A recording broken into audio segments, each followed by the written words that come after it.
നഗരസഭയിലെ ഭരണസമിതിയേക്കാൾ ഏറ്റവും കൂടുതൽ ഉത്തരവാദിത്വം സെക്രട്ടറിക്കാണ് എന്ന് എൻ്റെ പ്രിയങ്കരനായ സെക്രട്ടറിയെ ഞാൻ ഓർമ്മിപ്പിക്കുന്നു.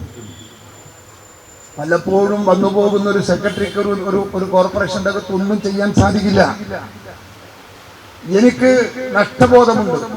ഞാൻ MP ആയി വന്നതിന് ശേഷം ഏറ്റവും വലിയൊരു വികസന പ്രവർത്തനം കേന്ദ്ര സർക്കാരിന്റെ കീഴിൽ കൊണ്ടുവന്നിരുന്നു കണ്ണൂരിൽ. പക്ഷേ എനിക്കത് പ്രാവർത്തികമാക്കാൻ സാധിച്ചില്ല. ഞാൻ അതിന്റെ എല്ലാ രേഖകളും ബന്ധപ്പെട്ട ഉദ്യോഗസ്ഥന്മാരെയും പുറത്തുള്ള എക്സ്പെർട്സിനെയും വിളിച്ചു ചേർത്ത് ചർച്ച നടത്തി കണ്ണൂരിന്റെ മുഖം മാറ്റാൻ സാധിക്കുന്ന ഒരു ബൃഹത്തായ പദ്ധതി, കേന്ദ്ര സർക്കാരിന്റെ കീഴിലുള്ള പദ്ധതി ഞാൻ കണ്ണൂരിലേക്ക് കൊണ്ടുവരാൻ ശ്രമിച്ചത് എനിക്ക് പൂർത്തിയാക്കാൻ സാധിക്കാത്ത നിരാശ, അതിൽ നിന്ന് ഉയർന്നു വന്ന പ്രതികാരവും എൻ്റെ മനസ്സിൻ്റെ അടുത്തുണ്ട് എന്ന് ഞാൻ നിങ്ങളെ ഉറപ്പിച്ചു. ഞാനൊരു മനുഷ്യനല്ലേ, എനിക്ക് എൻ്റെ ഒരു ആഗ്രഹം, എൻ്റെ ഒരു പ്രതീക്ഷ, എൻ്റെ ഈ നാടിനോടുള്ളൊരു കടപ്പാട് പൂർത്തിയാക്കാൻ എന്നെ സഹായിച്ചില്ല കോർപ്പറേഷന്റെ ഉത്തരവാദപ്പെട്ട ഭാരവാഹികൾ എന്ന് പറയുമ്പോൾ സ്വാഭാവികമായി ആർക്കും ഒരു മനസ്സിൻ്റെ അകത്ത് വേദന ഉണ്ടാവില്ലേ, നോവുണ്ടാവില്ലേ? ആ നോവ് എനിക്കുണ്ട്. അത് ഇപ്പോഴും ഇതിനകത്ത് കത്തിക്കാളുന്നു എന്നൊരു യാഥാർത്ഥ്യമാണ്. ഈ നഗരത്തിന്റെ മുഖം മാറുമായിരുന്നു ആ പ്രോഗ്രാം കൊണ്ടാതിരുന്നു എങ്കിൽ. എനിക്കറിയാം, ഞാൻ അതേ പ്രോഗ്രാം ഞാൻ ബാംഗ്ലൂരിൽ കണ്ടിട്ടുണ്ട്.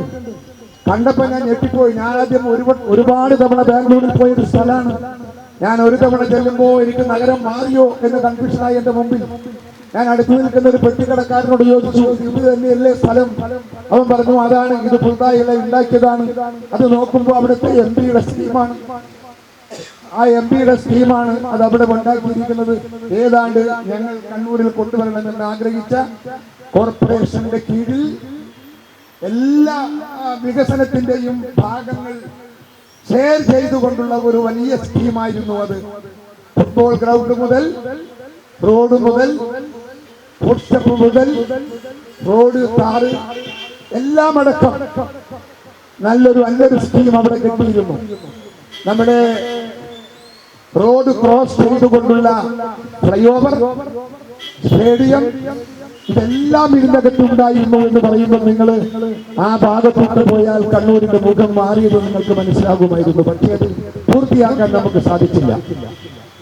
ഞാൻ സെക്രട്ടറിയെ വിളിപ്പിച്ചിരുന്നു, ഞാൻ മേയറെ വിളിപ്പിച്ചിരുന്നു, അവരുമായി സംസാരിച്ചിരുന്നു.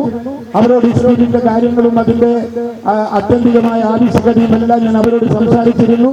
കേന്ദ്ര സർക്കാരിൽ നിന്ന് അപൂർവമായി കിട്ടുന്ന ഒരു അംഗീകാരമാണ് ഇതെന്ന് ഞാൻ അവരെ ബോധ്യപ്പെടുത്തിയിരുന്നു.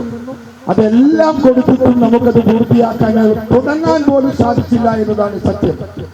അതിനിടയ്ക്ക് ചെറിയ 2-3 പദ്ധതികൾ കക്കാടും മറ്റെവിടെയൊക്കെ ചെറിയൊരു കൊച്ചു പരിപാടികൾ ഇട്ട് ഈ പരിപാടി കൊണ്ടുപോയി കലക്കി കളഞ്ഞു എന്നത് ഞാൻ ഇപ്പോൾ ദുഃഖത്തോടെ ഓർമ്മിക്കുകയാണ്. അങ്ങനെ ഒരു അവസ്ഥാവിശേഷം എൻ്റെ പ്രിയപ്പെട്ട മുസ്ലിം മഠത്തിൽ നിന്നും ഉണ്ടാകരുത് എന്ന് ഞാൻ സ്നേഹത്തോടെ ഓർമ്മിപ്പിക്കുകയാണ്.